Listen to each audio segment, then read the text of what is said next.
و سگ زنجیریش در منطقه Israeli বাহিনীকে ঘোল খাওয়াতে কোমর বেঁধে নেমেছে ইরান। যুদ্ধ শেষ হলেও দখলদারদের কৌশলে নাচাচ্ছে ইসলামী বিপ্লবের দেশটি। এবার এমন এক দাবার চাল দিয়েছে ইরান, তাতে রীতিমতো দিশেহারা বেনিয়ামিন নেতানিয়াহুর প্রশাসন। অপরাধ না করতেই নিজ দেশের নাগরিকদের জেলে বন্দি করছে দখলদার সরকারের পুলিশ। সিএনএন জানিয়েছে শতাধিক ইসরায়েলি নাগরিক ইরানি গোয়েন্দা বাহিনীর ফোন পেয়েছেন। আকর্ষণীয় বেতন ও কঠোর নিরাপত্তার বিনিময়ে তাদের ইরানি সংস্থার হয়ে কাজ করার অফার দেওয়া হচ্ছে। এই অবস্থায় অসংখ্য আমেরিকান ইসরায়েলি নাগরিককে গণগ্রেপ্তার শুরু করেছে দেশটির পুলিশ। ওয়ালটন এখন দেশের সীমানা পেরিয়ে পৌঁছে গিয়েছে 50-টিরও বেশি দেশে। ওয়ালটন, ঘরে ঘরে বিশ্বজুড়ে। ইসরায়েলি সংবাদ মাধ্যম ওয়াইনেটের বরাতে সিএনএন জানিয়েছে শনিবার সকালে অচেনা নম্বর থেকে শতাধিক ইসরায়েলি নাগরিক ফোন পেয়েছেন। ফোন রিসিভ করার সাথে সাথেই তাদের ইরানি সংস্থায় নিয়োগের প্রস্তাব দেওয়া হচ্ছে। বলা হচ্ছে ইরানি সংস্থা যোগ্য প্রতিনিধি খুঁজছে।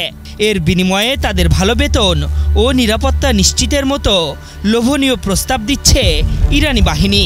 ইসরায়েলি পুলিশ জানিয়েছে ফোনের ওপাশ থেকে কোনো মানুষের নয়, বরং রোবোটিক ভয়েসে ইসরায়েলিদের সাথে কথা বলা হচ্ছে। ইসরায়েলি পুলিশ বলছে সম্প্রতি ইরান ইসরায়েলের মধ্যকার 12 দিনের যুদ্ধ চলাকালীন সময় থেকে এমন চাল শুরু করেছে ইরান।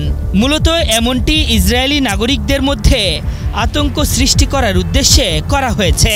তাদের মতে ইসরায়েলে গোয়েন্দা তথ্য সংগ্রহ এবং সন্ত্রাসী কার্যকলাপ চালানোর উদ্দেশ্যে ইসরায়েলি নাগরিকদের দেশ ও বিদেশে নিয়োগ করার জন্য ইরানের গোয়েন্দা সংস্থাগুলো প্রচেষ্টা চালিয়ে যাচ্ছে।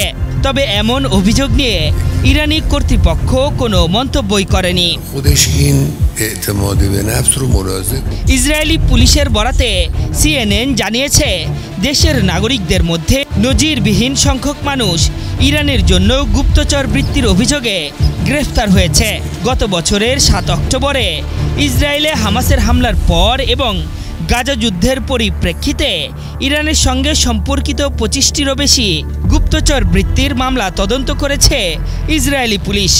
এরপরই 46 জন ইসরায়েলি নাগরিককে গ্রেফতার করা হয়েছে বলে জানিয়েছে দেশটির পুলিশ। টেলিগ্রাম অ্যাকাউন্টে দেওয়া এক বার্তায় ইরানি বাহিনী জানিয়েছে, আশা করছি আমাদের প্রস্তাব অনেক ইসরায়েলি গ্রহণ করবে। এ নিয়ে মোসাদের এক কর্মকর্তা জানিয়েছেন নিজেদের গণ্ডি থেকে বেরিয়ে বিদেশেও প্রশিক্ষিত জনবল নিয়োগের দিকে এগোচ্ছে ইরান। তারা এমনভাবে এগোচ্ছে যে একজনকে না পারলে অন্য আরেকজনের কাছে অফারের থলে নিয়ে হাজির হচ্ছে তারা।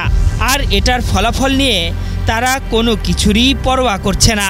ইরান মা কুদরত দিফাইশ। আশরাফুল ইসলাম, 71।